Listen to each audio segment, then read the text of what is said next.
Le thème d'aujourd'hui requiert de l'attention et ouvre une lecture des passages de textes coraniques, se rapportant aux risques majeurs liés aux rayons cosmiques, la perte brutale du satellite lunaire et avec lui, l'inclinaison de 23 degrés assénera la Terre d'un séisme hors norme. Les montagnes seront ardentes par les coulées d'éruptions volcaniques. Ces événements marqueront la fin du Quaternaire. Ce sera une extinction de masse. Elle est inévitable, parce qu'un flash cosmique surviendra un jour dans notre univers et entraînerait les habitants de la Terre vers une mort certaine. Une série de catastrophes géologiques et géophysiques dévasteront la Terre et l'amèneront vers un désastre de fin du monde.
Les textes de la Révélation.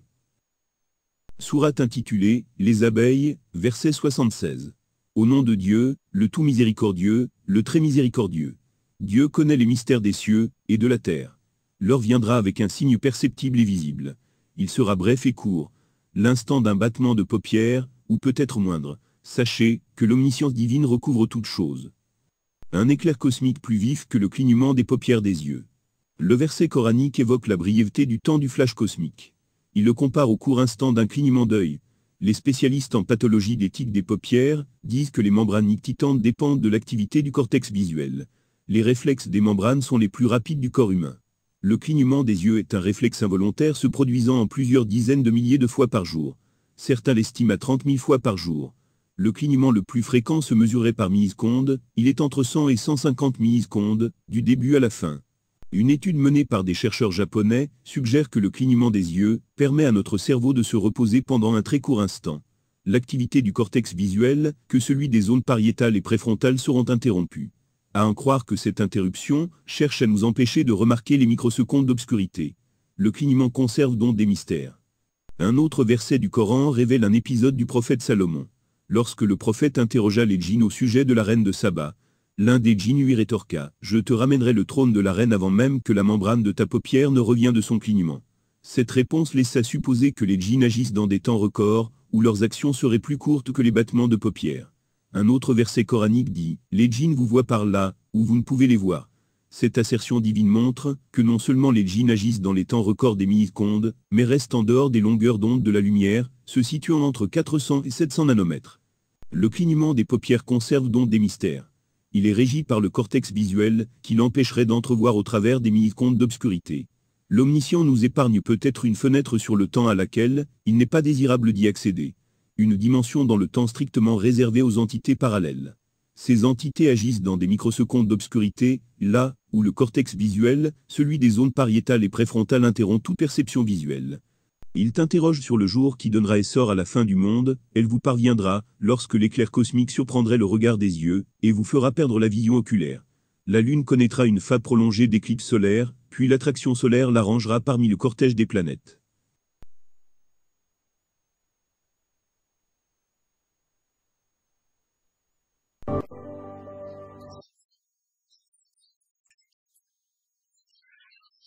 Nous verrions un flash très brillant à un endroit précis du ciel, comme si une nouvelle étoile apparaissait, et tout le ciel deviendrait blanc.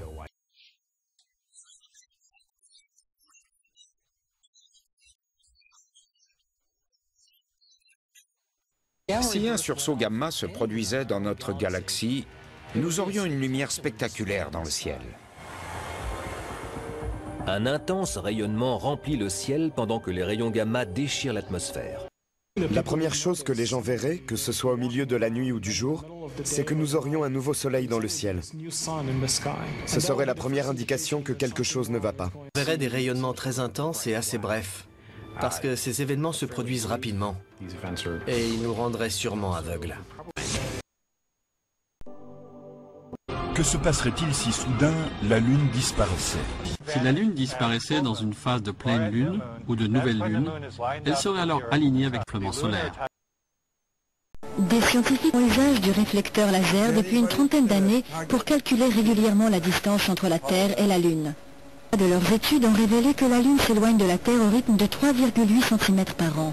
Certains chercheurs pensent que ce phénomène pourrait bien à long terme menacer la vie sur Terre. Le professeur Jacques Lascar réalise des simulations informatiques pour déterminer l'influence de la Lune sur le degré d'inclinaison de la Terre par rapport à son axe. Donc je vous ai dit que sans la Lune, l'axe de la Terre n'est pas du tout stable, donc ça veut dire aussi que sans la Lune, on ne serait sans doute pas là. Donc notre existence est directement liée à l'existence de cette Lune, ce qui amène à accepter pour la formation de la Lune des scénarios qui peuvent être assez improbables.